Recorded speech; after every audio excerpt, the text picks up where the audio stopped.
Hi friends, சரிமிலா ரெசிபிஸில் இன்றைக்கி பார்க்க போகிறது முருங்கைக்காய் வறுவல். முருங்கைக்காய் வறுவல் எப்படி செய்யலான்னு பார்க்கலாம்.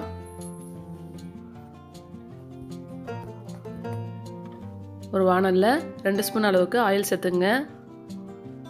ஆயில் சூடுனோன்னே கொஞ்சமாக கடுகு சேர்த்துக்கலாம். கடுகு பொரியட்டும். கடுகு வெடித்தோடனே கருவேப்பிலை சேர்த்துக்கலாம். ஒரு கொத்து கருவேப்பிலையை சேர்த்துக்கலாம்.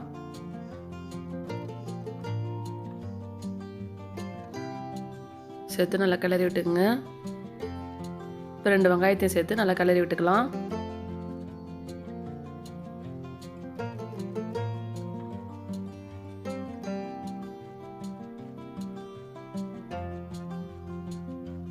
இப்போ 4-5 பூண்டு பல்லை தட்டி விட்டு சேர்த்துக்கலாம்.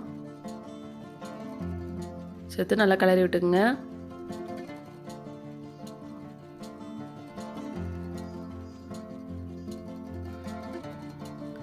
ஒரு தக்காளியை சின்னதாக கட் பண்ணி சேர்த்துருக்கேன். ஒரு தக்காளி சேர்த்தா போதும். சேர்த்து நல்லா கிளறி விட்டுப்போம்.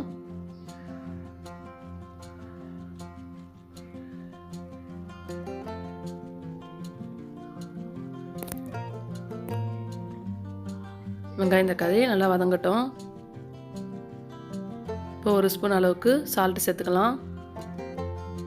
சால்ட் சேர்த்து நல்லா கிளறி விட்டுக்குங்க.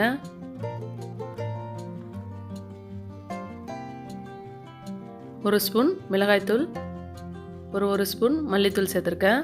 சேர்த்து நல்லா கலந்து விட்டுப்போம். உங்களுக்கு காரத்துக்கு தகுந்த மாதிரி மிளகாய்த்தூள் சேர்த்துக்குங்க. ரொம்ப மிளகாய்த்தூள் சேர்த்தா காரமாக இருக்கும். இப்போ நான் 2 கட் பண்ணி வச்சுருந்த முருங்கைக்காவை சேர்த்துக்கிறேன்.